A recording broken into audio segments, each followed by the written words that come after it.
Hi, I wanted to tell you about this new book that I'm reading. It's called Serendipity and Me by Judith L. Roth.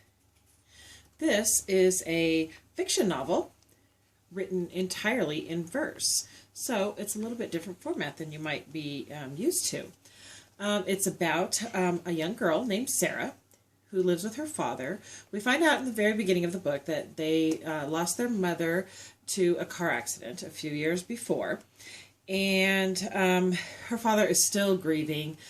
Sarah would like to move on with her life, but her father's having a difficult time with that still. Sarah is also a cat lover, although her father will never let her have a cat. She doesn't know why. She does get the flu right away in the beginning of the book, and she has to miss the big school play that she's been rehearsing for. But right just when she's thinking that her life is at its lowest point, out of the blue, a little cat shows up on their doorstep. Let me read to you that part. She says, "I feel a sob coming up from my chest, but its startle stops when our doorbell rings.